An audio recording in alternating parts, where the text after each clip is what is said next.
എന്നോട് എല്ലാവരും ചോദിക്കുന്ന ഒരു ചോദ്യമാണ്, ഞായറാഴ്ച മാത്രമാണോ സ്വിഗ്ഗി ഇറങ്ങുന്നതെന്നുള്ളത്. അതല്ല ഗൈസ്, ഞാൻ ഓരോ തിരക്കും കഴിഞ്ഞ് സ്വിഗ്ഗി ഇറങ്ങാമെന്ന് വിചാരിക്കുമ്പോൾ അന്ന് ഞായറാഴ്ച ആയിരിക്കും. അങ്ങനെ ഇന്നും ഒരു ഞായറാഴ്ചയാണ് സുഹൃത്തുക്കളെ. ഇന്നിപ്പോൾ മാർച്ച് മാസത്തിലെ നമ്മുടെ 2ാമത്തെ ദിവസമാണ് സ്വിഗ്ഗി ഇറങ്ങുന്നത്. സോ നോമ്പ് സീസണിലെ ഞായറാഴ്ചകളിൽ നമുക്ക് എത്ര ഏണിങ്സ് ഉണ്ടാക്കിയെടുക്കാൻ പറ്റും എന്നുള്ളത് നോക്കി വെക്കാം. അപ്പം സമയം ഇപ്പോൾ 10:45 ഓൾമോസ്റ്റ് നമുക്കൊരു 11:15 ആകുമ്പോഴത്തേക്കും നമ്മൾ സോണിലെത്തുക. അപ്പം ഇന്ന് എൻ്റെ ടാർഗറ്റ് എന്ന് പറയുന്നത് 2ാമത്തെ സ്ലാബ് അടിക്കുക, 500 അടിക്കുക, തിരിച്ചു വരിക. ഒരു 4-5 മണിയാകുമ്പോഴത്തേക്കും തിരിച്ചു വരണം എന്നാണ് ആഗ്രഹം.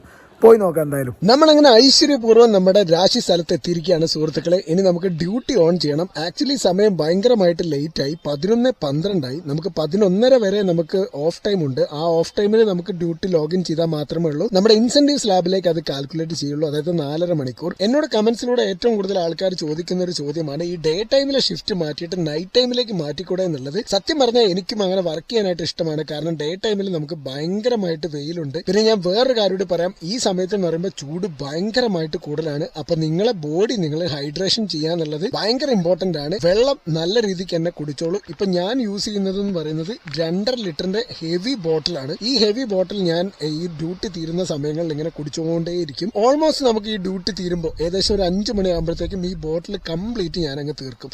സോ അങ്ങനെ നിങ്ങൾ വെള്ളം എന്തായാലും കൈ കരുതണം, കാരണം ഭയങ്കരമായിട്ട് നമ്മുടെ ബോഡി ഡീഹൈഡ്രേറ്റ് ആവും. അത് നമ്മുടെ സ്കിന്നിനും ഹെൽത്തിനും ഒക്കെ ബാധകമാണ്. പിന്നെ ഞാൻ എന്തുകൊണ്ടാണ് നൈറ്റ് ടൈമിൽ ഇറങ്ങാത്തതെന്ന് വെച്ചിട്ടുണ്ടെങ്കിൽ, നമ്മുടെ ഡേ ടൈമിൽ ഒരു 5 മണി വരെ വർക്ക് ചെയ്ത് കഴിഞ്ഞിട്ടുണ്ടെങ്കിൽ 5 മണിക്ക് ശേഷം നമുക്ക് നമ്മുടേതായിട്ടുള്ള കുറച്ച് സമയം മാറ്റി വെക്കാനായിട്ട് പറ്റും. ഉദാഹരണത്തിന് എഡിറ്റ് ചെയ്യണമെങ്കിൽ എഡിറ്റ് ചെയ്യാം, വർക്കൗട്ട് ചെയ്യേണ്ടവർക്ക് വർക്കൗട്ട് ചെയ്യാം, ഫാമിലി ആയിട്ട് സ്പെൻഡ് ചെയ്യണം എന്നുള്ള ആൾക്കാർക്ക് ഫാമിലി ആയിട്ട് സ്പെൻഡ് ചെയ്യാം. സോ നമ്മുടെ ലൈഫിൽ ഈ പണി പൈസ മാത്രം പോരല്ലോ, അതിനിടയിൽ നമുക്കായിട്ടുള്ള കുറച്ച് സമയം കൂടെ മാറ്റി വെക്കണ്ടേ. അതുകൊണ്ടാണ് ഞാൻ ഡേ ടൈമിൽ എടുത്തുകൊണ്ട് ഒരു 5 മണി വരെ വർക്ക് ചെയ്തിട്ട് വേഗം വീട്ടിൽ പോകാമെന്ന് തീരുമാനിച്ചത്. ഓക്കെ, പറഞ്ഞ് അങ്ങനെ സമയം 11:15 എന്റെ ഇന്നത്തെ ടാർഗറ്റ് എന്ന് പറയുന്നത് ഒരു 500 രൂപ അടിച്ചാൽ മതി എന്നുള്ള രീതിയിലാണ് ഞാൻ നിൽക്കുന്നത്. Oh my God, deposit floating cash to continue getting orders. കഴിഞ്ഞ പ്രാവശ്യം വർക്ക് ചെയ്തതിന്റെ ഫ്ലോട്ടിംഗ് ക്യാഷ് നമ്മൾ ഡെപ്പോസിറ്റ് ചെയ്തിട്ടില്ല. സോ ഒരു 600 രൂപ എന്റെ അടുത്ത് ഡെപ്പോസിറ്റ് ചെയ്യണം, എന്നാൽ മാത്രമേ ഉള്ളൂ നമുക്ക് ഡ്യൂട്ടി ഓൺ ചെയ്യാൻ പറ്റുള്ളൂ. അക്കൗണ്ടിലുള്ളത് ആകെ 700 രൂപയാണ്. ഇതിനിപ്പോ കൊടുത്തു കഴിഞ്ഞിട്ടുണ്ടെങ്കിൽ ഈ കസ്റ്റമർ ക്യാഷ് ഓൺ ഡെലിവറി തരുന്ന സമയത്ത് 500 രൂപയ്ക്കായിരിക്കും ഇവർ തരിക.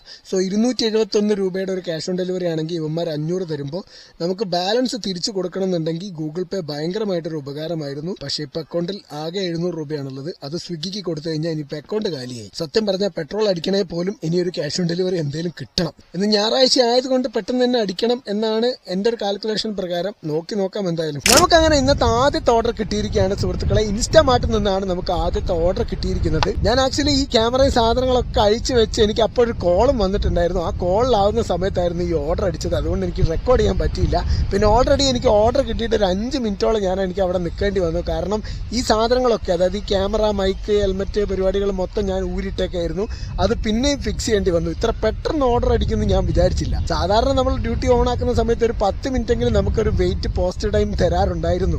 ഓക്കെ ഗൈസ്, ഇപ്പൊ നന്നായിട്ട് റോഡൊക്കെ വീതി വെച്ചു. തിരക്കുകളൊക്കെ കുറയാൻ ഇനി ചാൻസ് ഉണ്ടെന്നാണ് തോന്നുന്നത്. ഇപ്പൊ സൺഡേ ആയതുകൊണ്ട് കുറച്ച് വലിയ കുഴപ്പമില്ലാത്ത തിരക്ക് കുറവുണ്ട്. സാധാരണ കഴിഞ്ഞ കൊല്ലത്തെ നോമ്പ് സീസണിലൊക്കെ ഉണ്ടല്ലോ, ഉച്ച സമയത്തൊന്നും ഓർഡറേ ഉണ്ടായിരുന്നില്ല. അതായത് മണിക്കൂറിൽ ഒരു ഓർഡർ, 2 മണിക്കൂറിൽ ഒരു ഓർഡർ ഒക്കെ ആയിരുന്നു. ഈ സമയത്തൊക്കെ പിന്നെയും ബെറ്റർ ആണ്. നോമ്പ് ടൈമിൽ നന്നായിട്ട് തന്നെ ഓർഡർ ഉണ്ട്. അങ്ങനെ വലിയ കുഴപ്പമില്ലാത്ത ഓർഡറുകളൊക്കെ സ്വിഗ്ഗി തരുന്നുണ്ട്. Reached Instamart. ഞാൻ പോയി ഓർഡർ എടുത്തിട്ട് വരാം.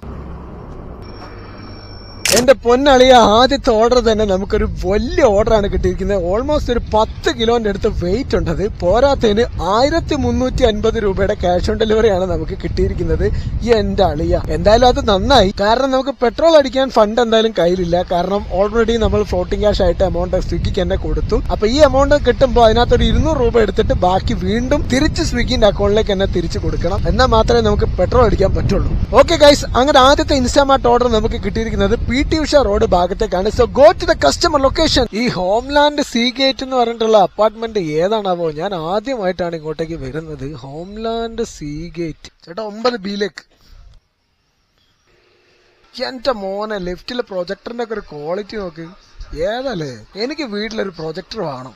പണി പാളിയല്ലോ. 1350-ന് 1500 തന്നു. ബാക്കി 150 കൊടുക്കാൻ ചില്ലറില്ല. എനിക്ക് 354 GPay തരുമോ?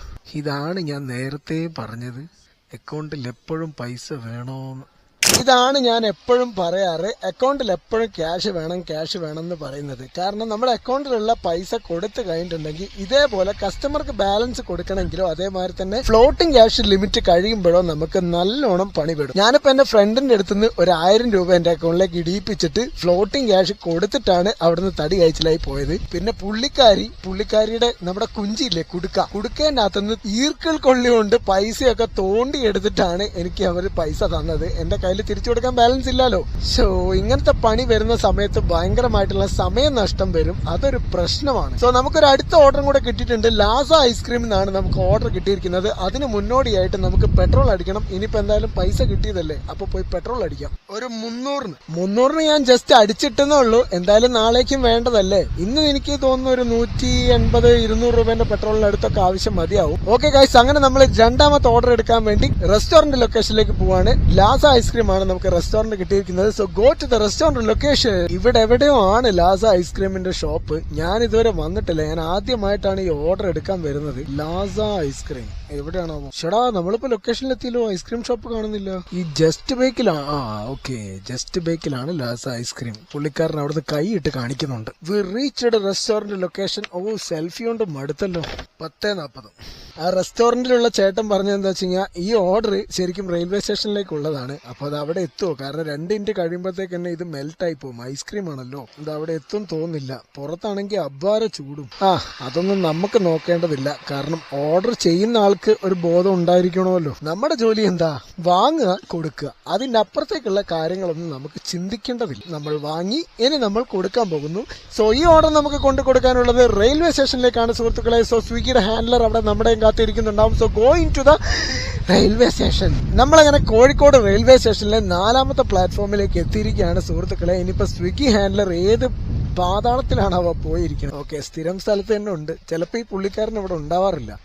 10:40.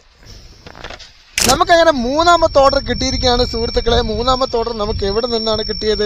ഓ ഗോഡ്, 3ാമത്തെ ഓർഡർ നമുക്ക് ബാച്ച് ഓർഡർ ആണ്. നവതി കുഴിമന്തി എന്നാണ്. 123 രൂപയുടെ ഓർഡർ ആണ് നമുക്ക് കിട്ടിയിരിക്കുന്നത്. ഗൈസ്, സമയം ഇപ്പൊ 12 മണിയായിരിക്കുകയാണ്. ഇപ്പൊ മുതൽ നമുക്ക് ഒരു ഓർഡറിന് 30 രൂപ അഡീഷണൽ സർജ് ബോണസ് ലഭിക്കുന്നുണ്ട്. സോ ഈ കിട്ടിയ 2 ഓർഡറിന് നമുക്ക് 30 രൂപ വെച്ച് 60 രൂപ സർജ് ബോണസ് കിട്ടിയിട്ടുണ്ട്. അപ്പൊ എങ്ങനെ, ഹാപ്പി ആയില്ലേ? ഓക്കെ, അപ്പൊ ഇവിടെ അടുത്ത് തന്നെയാണ് നവതി കുഴിമന്തി എന്ന് പറയുന്നത്. നമുക്ക് 123 രൂപയുടെ ഓർഡർ 60 രൂപയും സർജാണ്. ബാക്കി 63 രൂപയുടെ ഓർഡറാണ് നമുക്കിപ്പോ കിട്ടിയിരിക്കുന്നത്. സോ അത്യാവശ്യം ഓടാനുണ്ട്. 30 രൂപയുടെ എനിക്ക് തോന്നുന്നു ഒരു 2 കൂടെ 8 കിലോമീറ്ററിനടുത്ത് നമുക്ക് ഓടാനുണ്ട്. സോ ഗോയിങ് ടു ദ നവതി കുഴിമന്തി ഗൈസ്. നവതി കുഴിമന്തിയിലൊന്നും തിരക്കില്ലാലോ. നോമ്പ് സീസൺ ആയതുകൊണ്ടായിരിക്കും അല്ലേ ഗൈസ്. സമയം 12:50 ആയിട്ടുണ്ട്. 1/2 മണിക്കൂറാണ് നമുക്ക് നവതി കുഴിമന്തിയിൽ പോസ്റ്റഡി കിട്ടിയിട്ടുണ്ടായിരുന്നത്. ഇവന്മാരാണെങ്കിൽ ഫുഡ് റെഡി ആയിട്ട് പോലും നമുക്ക് റെഡി ഫോർ പിക്കപ്പ് എന്ന് പറഞ്ഞിട്ടുള്ള നോട്ടിഫിക്കേഷൻ ഇവന്മാർ തരുന്നില്ല. ഞാൻ ഇത്രയും ഡിലേ ആയതുകൊണ്ട് ചുമ്മാ ഒന്ന് പോയി നോക്കിയപ്പോഴാണ് ഒക്കെ റെഡി ആയി കിടക്കുന്നത് കാണുന്നത്. അവിടെ നിന്നാണെങ്കിൽ കസ്റ്റമർ വിളിയോട് വിളി, കിട്ടിയില്ലേ എന്ന് ചോദിച്ചിട്ട്. എന്തായാലും നമുക്കിപ്പോ ഓർഡർ കിട്ടി, ഇനി നമുക്ക് കൊണ്ടു കൊടുക്കണം. ബാച്ച് ഓർഡറിലെ ആദ്യത്തെ ഓർഡർ നമുക്ക് കൊണ്ടു കൊടുക്കാനുള്ളത് പുതിയറ ഭാഗത്തേക്കാണ്. സോ കുതിരവട്ടം പുതിയറ ഭാഗത്തേക്കാണ് നമുക്ക് കൊണ്ടു കൊടുക്കാനുള്ളത്. Going to the customer location. മിക്കവാറും ഈ കസ്റ്റമർ എടുത്തുനിന്ന് എനിക്ക് ചീത്ത കേൾക്കുന്നാണ് തോന്നുന്നത്. കാരണം എന്നെ വിളിച്ച് 2 പ്രാവശ്യം വിളിച്ചിട്ട് ചോദിച്ചിട്ടുണ്ടായിരുന്നു ഇവര് ഫുഡ് കിട്ടിയില്ലേ എന്ന് ചോദിച്ചിട്ട്. എന്തായാലും പോയി നോക്കാം, കേട്ടാൽ അതുകൂടെ വാങ്ങാം. ജീവൻ അയാട്ട് ഹോസ്റ്റൽ. അയാട്ട് ഞാൻ എവിടെയോ കേട്ടിട്ടുണ്ടല്ലോ. ഇതാണോ അയാട്ട്? നിങ്ങളെ വിളിച്ചപ്പോ തന്നെ കിട്ടി. ഭാഗ്യത്തിന് പുള്ളിക്കാരൻ വേറൊന്നും പറഞ്ഞില്ല. അതായത് പുള്ളി തന്നെ വേറൊരു ഓർഡറും കൂടെ പ്ലേസ് ചെയ്തിട്ടുണ്ട്. പുള്ളി ഇപ്പൊ ഓർഡർ ചെയ്തത് എന്താണോ ആ സെയിം ഐറ്റം തന്നെ വേറൊരു ഓർഡറും കൂടെ നവതിന്ന് ഓർഡർ ചെയ്തിട്ടുണ്ട്. അത് ആദ്യം കിട്ടി, ഇത് ലേറ്റ് ആയാലും. അതുകൊണ്ടാണ് പുള്ളി എന്നോട് വിളിച്ചിട്ട് നിങ്ങൾ എവിടെ എന്നുള്ളത് എപ്പോഴും ഇങ്ങനെ ചോദിച്ചുകൊണ്ടിരുന്നത്. ഓക്കെ, അപ്പൊ നമ്മുടെ ബാച്ച് ഓർഡറിലെ 2ാമത്തെ ഓർഡർ നമുക്ക് കിട്ടിയിരിക്കുന്നത് കുറച്ച് ലോങ് ആയിട്ടാണ്. പാലാഴി ഭാഗത്തേക്കാണ്. ഇവിടുന്ന് ഏകദേശം ഒരു 5-8 കിലോമീറ്റർ നമുക്ക് പോകാനുണ്ട്. ഹൈലൈറ്റ് മാൾ ഭാഗത്തേക്കാണ് പോകാനുള്ളത്. So go to the next customer location. എന്റെ പൊന്നാളിയ, എമ്മാതിരി ചൂടാ. ഈ ചൂടത്ത് സഹിക്കാൻ പറ്റുന്നില്ല കേട്ടോ. ഈ നമ്മളെ പോലെയുള്ള ആൾക്കാർ, ഡെലിവറി ജോലികള്, അതേപോലെ തന്നെ ഈ കൽപ്പണിക്കൊക്കെ പോകുന്ന ആൾക്കാരില്ലേ, വാർപ്പിന്റെ പണിക്കൊക്കെ പോകുന്ന ആൾക്കാർ സമ്മതിക്കണം കേട്ടോ. ഈ സമയത്തൊക്കെ അങ്ങനെ പിടിച്ചു നിൽക്കാന്ന് പറയുന്നത് പൊന്നെ പുറം പൊള്ളുന്നു. ഈ കണക്കിന് പോയി കഴിഞ്ഞിട്ടുണ്ടെങ്കിൽ ഒരു 2-3 കൊല്ലം കഴിയുമ്പോഴത്തേക്കും സൂര്യൻ അടുത്തടുത്ത്, സൂര്യൻ അടുക്കുന്നല്ല, ഭൂമി സൂര്യനോട് അടുത്തടുത്ത് സൂര്യന്റെ അകത്ത് കയറൂലോ. ശരിക്കും പറയാ കഴിഞ്ഞ കൊല്ലത്തെക്കാളും ഭയങ്കര ചൂടുണ്ട്. നല്ല സംഭാരം കുടിക്കാൻ തോന്നുന്നുണ്ട്. എവിടെ കിട്ടുമോ? എടാ തളർന്ന് വീണ് പോവും, അത്രയും ചൂട്. നമ്മളങ്ങനെ രണ്ടാമത്തെ കസ്റ്റമർ ലൊക്കേഷനിലേക്ക് എത്തിയിരിക്കുകയാണ് സുഹൃത്തുക്കളെ. സൂര്യ എന്നാണ് ഈ കസ്റ്റമറുടെ പേര്. സൂര്യ തെറ്റന്റെ ഭാഗത്താ, സൂര്യ തെറ്റന്റെ ഭാഗത്താ. ആ സൂര്യാണോ? ഓക്കെ ഗൈസ്, ഈ കാറുകാരന് വണ്ടി ഓടിക്കാൻ അറിയില്ല, ഉറപ്പായി. ഒരിടയ്ക്കിടയ്ക്ക് തോന്നിയ പോലെ ബ്രേക്ക് ഇടുന്നു. ഈ സൂര്യ എന്നുള്ള പേര് നമുക്കൊന്ന് ജസ്റ്റ് ഗസ് ചെയ്താലോ? ആണായിരിക്കോ പെണ്ണായിരിക്കോ? ഐ തിങ്ക് ഇതൊരു പെൺകുട്ടിയായിരിക്കും സൂര്യ എന്ന് പറയുന്നത്. നോക്കാം ഗൈസ്. സൂര്യ ഇ, ഓപ്പോസിറ്റ് കോൺഫിഡന്റ് ഓക്വുഡ്. ഓക്കെ, നമ്മളങ്ങനെ കസ്റ്റമർ ലൊക്കേഷനിലേക്ക് എത്തിയിരിക്കുകയാണ് സുഹൃത്തുക്കളെ. ഇതാണോ വീട്? ആ റൈറ്റ് സൈഡിൽ കാണുന്ന ബ്രൗൺ ഗേറ്റ് വീടല്ലേ? ആ, ഞാൻ ഇവിടെ പുറത്തുണ്ട്. ഓ,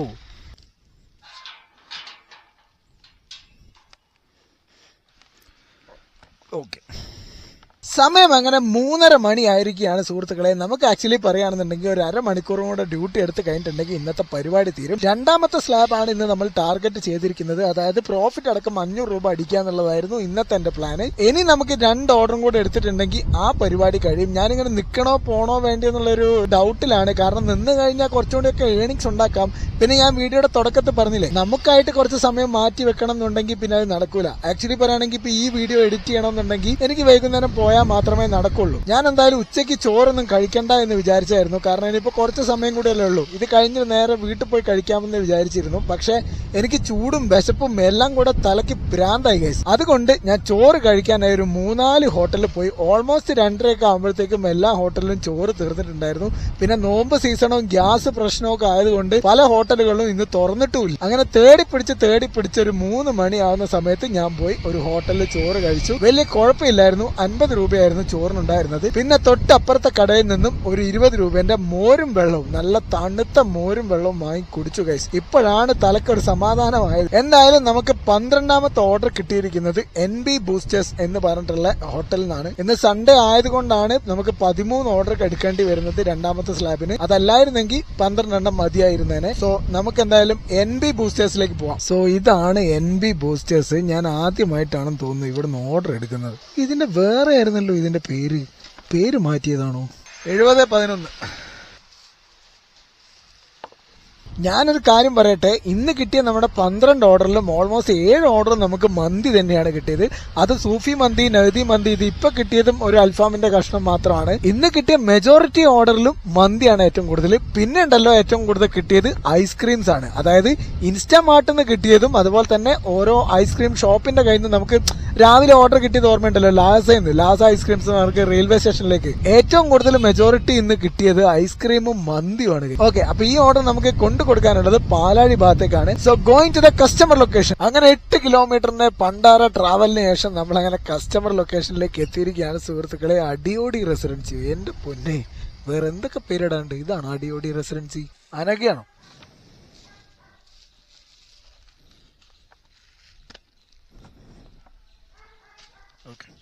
ഓക്കെ ഗൈസ്, അപ്പം ഇന്നത്തെ ഏണിങ്സ് നോക്കാം. ഇന്ന് മൊത്തം കിട്ടിയത് 779 രൂപയാണ്, ഇൻക്ലൂഡിങ് നമ്മുടെ ഇൻസെൻറ്റീവ് രണ്ടാമത്തെ സ്ലാബ്. അതിൻ്റെ അകത്ത് 50 രൂപ നമ്മൾ ഫുഡ് കഴിച്ചിട്ടുണ്ടായിരുന്നു, പ്ലസ് 20 രൂപ നമ്മളൊരു മോരും വെള്ളം കുടിച്ചിട്ടുണ്ടായിരുന്നു. സോ 70 രൂപയുടെ എക്സ്പെൻസ് അത് കഴിഞ്ഞു. പിന്നെ 105 കിലോമീറ്ററാണ് നമ്മളിന്ന് ടോട്ടൽ ഓടിയിട്ടുള്ളത്. സോ 200 രൂപയുടെ പെട്രോളും അത് കഴിച്ച് മൊത്തത്തിൽ 510 രൂപയാണ് ഇന്നത്തെ പ്രോഫിറ്റ് എന്ന് പറയുന്നത്. എൻ്റെ ടാർഗറ്റ് എത്രയാണോ അത് ഞാൻ അച്ചീവ്മെൻറ്റ് ചെയ്തിട്ടുണ്ട്. So see you on the next video. ഇനിയിപ്പോൾ അടുത്ത പ്രാവശ്യം ഞാൻ ഇറങ്ങുന്ന സമയത്ത് അന്നും ഞായറാഴ്ച ആയിരിക്കും. Okay, by.